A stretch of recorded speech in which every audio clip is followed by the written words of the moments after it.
नमस्कार, आप देख रहे हैं टर्निंग पॉइंट और मैं हूं आपके साथ दिव्या सिंह। विधानसभा चुनाव से पहले जांच एजेंसियों की ताबड़तोड़ कार्रवाई से सनसनी मची हुई है। एक तरफ चुनाव की तैयारियों में पार्टियों के नेता मशगूल हैं, तो दूसरी तरफ जांच एजेंसियां अपनी अपनी कार्रवाई को अंजाम तक पहुंचा रही हैं। तो दूसरी तरफ चुनावी माहौल भी बिल्कुल चरम पर है। तेलंगाना में इसी महीने होने वाले विधानसभा चुनाव से पहले लगातार इनकम टैक्स की छापेमारी से हड़कंप मचा हुआ है। अभी हाल ही में इनकम टैक्स ने छापेमार की कार्रवाई की थी और अब एक बार फिर से तेलंगाना में बीआरएस विधायक के ठिकानों पर छापेमारी से हड़कंप मचा हुआ है।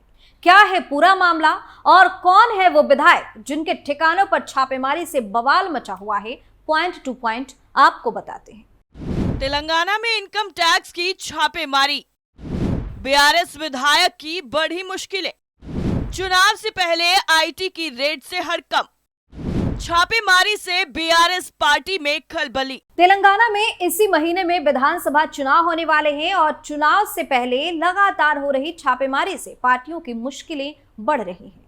तेलंगाना में सरकार चला रही बीआरएस पार्टी के विधायक एक बार फिर से इनकम टैक्स की रडार पर आ गए हैं और ताबड़तोड़ छापेमारी की जा रही है। दरअसल तेलंगाना की राजधानी हैदराबाद में आयकर विभाग ने छापेमारी की है, जिससे तेलंगाना में पार्टियों के बीच में खलबली मच गई है। रिपोर्ट्स के मुताबिक आयकर विभाग ने हैदराबाद में कई ठिकानों पर छापेमारी की। तेलंगाना में मिर्यालगुड़ा से बीआरएस उम्मीदवार और मौजूदा विधायक नल्ला मोथू भास्कर राव पर आयकर विभाग ने छापेमारी की। इसके साथ ही उनके दफ्तर, आवास और कुछ करीबियों पर भी छापेमारी की गई और बीआरएस पार्टी के नेताओं पर लगातार गाज गिर रही है, जिससे तेलंगाना में चुनावी मौसम में गर्माहट जरूर आ गई है। बीआरएस पार्टी का विधानसभा में इस बार मुकाबला कांग्रेस और बीजेपी से होने वाला है, लेकिन अपने नेताओं पर हो रही कार्रवाई से सीएम केसीआर कहीं ना कहीं परेशान जरूर होंगे कि आखिर कहीं उनके राज ना बाहर आ जाए। अब की बार इनकम टैक्स की टीम ने बीआरएस के जिस विधायक पर छापेमार कार्रवाई की है, वो सत्ता में अपनी अच्छी पकड़ रखते हैं। कौन है नल्ला मोथू भास्कर राव? बीआरएस पार्टी के विधायक नल्ला मोथू की अगर हम बात करें तो उनकी गिनती ऐसे नेताओं में होती है जो काफी शुरू से आंध्र प्रदेश से अलग तेलंगाना राज्य की मांग कर रहे थे और आंदोलनों से सक्रिय रूप से जुड़े हुए थे। वे मूल रूप से नलगोड़ा जिले के शकरपुरम गांव के रहने वाले हैं। 2014 में उन्होंने मियारगुड़ा विधानसभा सीट से मुख्यमंत्री केसीआर की पार्टी टीआरएस, जो कि अब बीआरएस हो गई है, उससे चुनाव लड़ा था और जीत भी हासिल की थी। 2018 में एक बार फिर उन्होंने यहां से चुनाव लड़ा और दोबारा जीत हासिल की। 2023 में इस सीट से वे तीसरी बार चुनावी मैदान में हैं। उन्हें इस सीट पर काफी मजबूत प्रत्याशी भी माना जाता है। इसके बाद उन्होंने 1969 में छात्र संघ एसआर और बीजीएनआर कॉलेज के महासचिव के रूप में पहले तेलंगाना आंदोलन में सक्रिय भागीदारी निभाई थी। शिक्षा मंत्री के करीबियों पर छापेमारी। तेलंगाना में इस महीने के आखिर में विधानसभा चुनाव को लेकर वोटिंग होनी है, मगर वोटिंग से पहले राज्य में प्रवर्तन निदेशालय यानी कि ईडी और आयकर विभाग यानी इनकम टैक्स की लगातार छापेमारी जारी है। 13 नवंबर को भी राजधानी हैदराबाद में अलग अलग लोकेशन पर छापेमारी की गई। एक रिपोर्ट के मुताबिक कुल मिलाकर 15 लोकेशन पर आयकर विभाग की टीम छापेमारी ने हड़कंप मचा दिया। आयकर विभाग के अधिकारी तेलंगाना मंत्री सबिता इंद्रा रेड्डी के रिश्तेदारों के यहां छापेमारी कर रहे थे। इनकम टैक्स के अधिकारियों ने गाचीबोली के एक अपार्टमेंट में रहने वाले प्रदीप नाम के शख्स के घर पर छापेमारी की थी। रिपोर्ट के मुताबिक प्रदीप तेलंगाना मंत्री सबिता इंद्रा का करीबी रिश्तेदार है। सिर्फ इतना ही नहीं, बल्कि टीम ने रेड्डी के बाकी रिश्तेदारों के ठिकानों की भी तलाशी ली। रेड्डीज लैब के कर्मचारी के यहाँ छापेमारी। अधिकारी वर्तमान में हैदराबाद में एक प्रमुख फार्मा कंपनी पर भी छापेमारी की गई थी। साथ ही शहर भर में 15 अलग अलग जगहों पर एक साथ तलाशी ली गई थी, जिससे हड़कंप मचा। दरअसल आयकर विभाग के अधिकारियों के जरिए फार्मा कंपनी के मालिक के घर और स्टाफ के दफ्तरों की तलाशी ली गई थी। बताया गया था कि कोटला नरेंद्र रेड्डी के यहाँ पर भी छापेमारी की गई थी, जो डॉक्टर रेड्डीज लैब में मार्केटिंग का काम करते थे। तेलंगाना में 30 नवंबर को वोटिंग होनी है। इससे पहले राज्य में भ्रष्टाचार पर अंकुश लगाने के लिए लगातार छापेमारी भी खूब हो रही है। सबिता इंद्रा रेड्डी इस वक्त तेलंगाना सरकार में शिक्षा मंत्री है। साल 2018 में उन्होंने तेलंगाना के महेश्वरम से चुनाव लड़ा और राज्य में टीआरएस लहर के बावजूद भी जीत हासिल कर ली। हालांकि वो बाद में केसीआर की टीआरएस में शामिल हो गई। सविता एक बार फिर से महेश्वरम सीट से उम्मीदवार हैं और उनका मुकाबला कांग्रेस की किचन नगरी लक्ष्मा रेड्डी और भाजपा के इंडेला श्री रामुलु यादव से होगा। इतना ही नहीं, अभी हाल ही में हुई छापेमारी से 2 दिन पहले तेलंगाना के खम्मान जिले में कांग्रेस नेता पोंगुलेटी श्रीनिवास रेड्डी के यहां पर आयकर विभाग की टीम ने छापेमारी की थी। कांग्रेस नेता इन दिनों चुनाव प्रचार में लगे हुए हैं। रेड्डी हाल ही में बीआरएस से कांग्रेस में शामिल हुए हैं।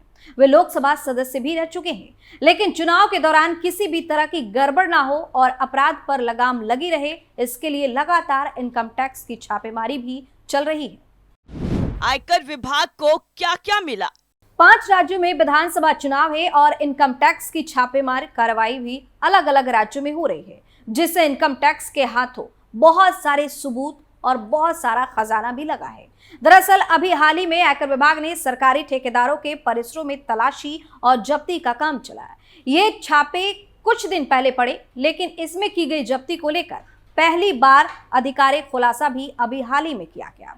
आयकर विभाग ने 12 अक्टूबर की छापेमारी में 102 करोड़ रुपए की बेहिसाब नकदी और आभूषण बरामद किए हैं। आयकर विभाग की ये घोषणा इस मुद्दे पर जारी राजनीतिक खींचतान के बीच आई है। बीजेपी प्रमुख जेपी नड्डा ने आरोप लगाया है कि छापे से पता चलता है कि भ्रष्टाचार कांग्रेस के डीएनए में है। वहीं कर्नाटक के मुख्यमंत्री ने नड्डा के इस आरोप का मजाक उड़ाया कि कांग्रेस ने राज्य को पार्टी के लिए एटीएम में बदल दिया है। उन्होंने जोर देकर कहा कि कांग्रेस आलाकमान ने चुनावी राज्यों में चुनाव के लिए राज्य इकाई से 1 पैसा भी नहीं मांगा। आयकर विभाग ने कहा कि कुल 94 करोड़ रुपए की बेहिसाब कैश और 8 करोड़ रुपए से अधिक के सोने और हीरे के आभूषण भी जब्त किए गए।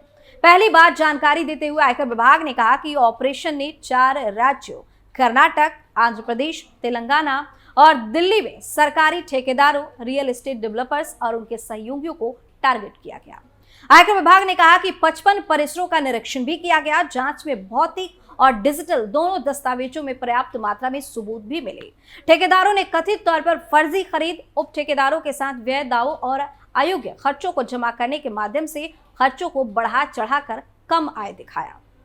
आयकर विभाग ने कहा कि उप ठेकेदारों के साथ नकली लेन देन के संबंध में वस्तुओं की खरीद और वास्तविक भौतिक परिवहन से संबंधित दस्तावेजों में विसंगतियां सामने आई। इसमें कहा गया कि एक निजी सैलरी लेने वाले कर्मचारी के घर से लगभग 30 लग्जरी कलाई घड़ियों का पता चला है, जो घड़ियों के व्यवसाय में शामिल नहीं है। कांग्रेस नेता और बृहद बेंगलुरु महानगर पालिका की पूर्व पार्षद अश्वत्थमा और उनके ठेकेदार पति आर अंबिकापति के परिसर से नकदी और कीमती सामान की बरामदगी का जिक्र करते हुए नड्डा ने कहा कि ये बरामदगी उन्हीं ठेकेदार संघ के सदस्यों से हुई है जिन्होंने कर्नाटक राज्य चुनाव से पहले भाजपा सरकार के खिलाफ झूठे आरोप लगाए थे।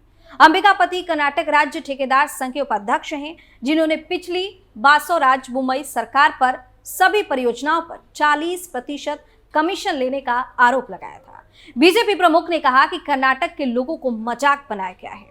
उन्होंने कहा कि कांग्रेस मध्य प्रदेश और तेलंगाना में भ्रष्टाचार के कर्नाटक मॉडल लागू करने की कोशिश कर रही है। सिद्धारमैया ने कहा कि किसी के घर में नकदी मिलने की वजह से इसे राजनीतिक साजिशों में लाना सही नहीं है। ये आरोप पूरी तरह से बेबुनियाद और राजनीतिक से प्रेरित है। उन्होंने आरोपों का सबूत कहां है, ये पूछे जाने पर कि क्या ठेकेदार जिसके घर से नकदी के डिब्बे मिले हैं वो कांग्रेस से जुड़ा था, सिद्धारमैया ने कहा कि वो कहेंगे कि ठेकेदार बीजेपी से जुड़ा है। यानी लगातार हो रही छापेमारी को राजनीति से भी प्रेरित होने का आरोप लगाया जा रहा है, लेकिन चुनाव को देखते हुए ये कार्रवाई की जा रही है जिससे कोई अप्रिय घटना ना घटे। ये बात शायद विपक्षी पार्टियों को समझ में देर से आएगी। एक बार फिर से आयकर विभाग की छापेमारी होने से तेलंगाना की सियासत में भूचाल आ गया है और बीआरएस विधायक की मुश्किलें अब बढ़ सकती हैं। टर्निंग पॉइंट में फिलहाल के लिए इतना ही। बाकी तमाम खबरों के लिए आप देखते रहिए कैपिटल टीवी। नमस्कार।